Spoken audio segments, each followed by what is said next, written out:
कौन रोज बैगन में तोड़ लेता पता नहीं है। चलो तो अभी महाराज जी के ना दिया पहिलका बैगन खेत के महाराज जी के देहल जाला कोनो फसल आ दियाइल ना चोर पकड़ा त नहीं है। आय धूपी लागत नहीं लुका तनी आय किन्हों के पकड़बे करे में जिन पकड़ोई है उनकर तो उपाय बनाएम है लाठिए से। उनकर जीमा ना छोड़म जान छोड़म ना एकदम साफ उनकर उस्तादी करे के भाई आज लुका तनी यही जहाँ।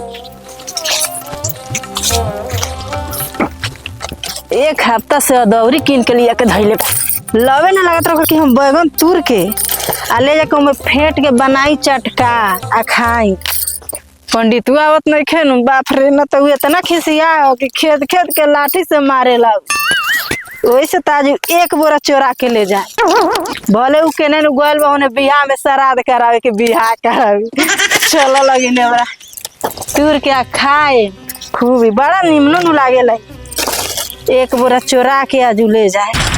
कौन हियो देखतो रहे के बड़ी की कोनो आवत नहीं खेन ना तो जाके कोनो कह दिवस ओकर बपो आ जाए कोनो नहीं खे दादा केने बटे हे दबा औरत लागतिया कौन हियो बिस्मतिया हियो का मिलतो नहीं कि हाली हाली बड़का बड़का की तूरी हाँ मिलत बा एगो चिन्हा तो नहीं है। आई छोड़े ना लबरू के आई तो हम मारे बड़ा मार मुके चलो तन धीरे धीरे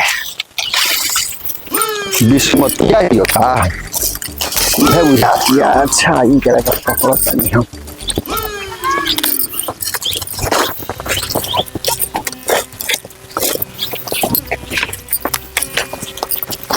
रे रे बिस्मतिया रे ई का करता रे रे रोज तो है बैगन में तूर के ले जाता रे हैं ना ले जाने हम ठीक है ही में ठीक कर हां मार के धोबला झाड़ दे। चलो चल चल तोरा के लिए चलता हम चल झाड़ दिया हमरा से गलती हो गई अरे एक बोरा भांटा तूर ले गलती दस मार कर भगा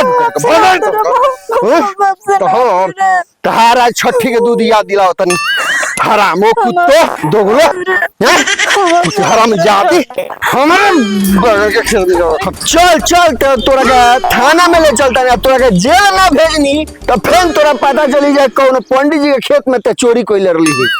पंडित जी का बैगन बड़ा महंगा पड़ी बिस्मतिया बुझ रखिए थे बहुत महंगा पड़ी तोरा के जेल भेजिए के छोड़े चल बड़ा बाबू लगे चल। रुक हम सीधा थाना में बतिया तनी जानली। हेलो अच्छा दरोगा जी प्रणाम। प्रणाम प्रणाम है बड़ा बाबू से ये तो बड़ा बाबू तोरा से कोई तोर जान पहचानी हो गई रे। हमरा वैसे एगो बात पूछा तानी। हाँ हाँ बोलो बोलो। औरत के हाथ पकड़ला के सजा कितना दिन मिलेला? 3 साल। 3 साल 3 साल और ओकर इज्जत लूटला के सजा कितना दिन मिलेला? 7 साल। है 7 साल।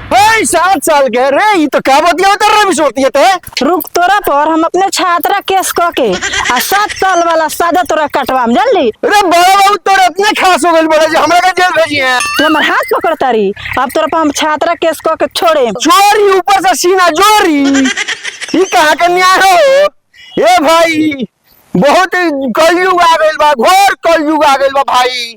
ई तो देखत नहीं एगो चोरी कोई लगा उल्टे हमरे के जेल भेजे के कह दिया। चल चल तू भाग रे भईवा भाग रुक न रे रुक रे तो बिस्मतिया तो बिस्मतिया बोल भी है तो साथ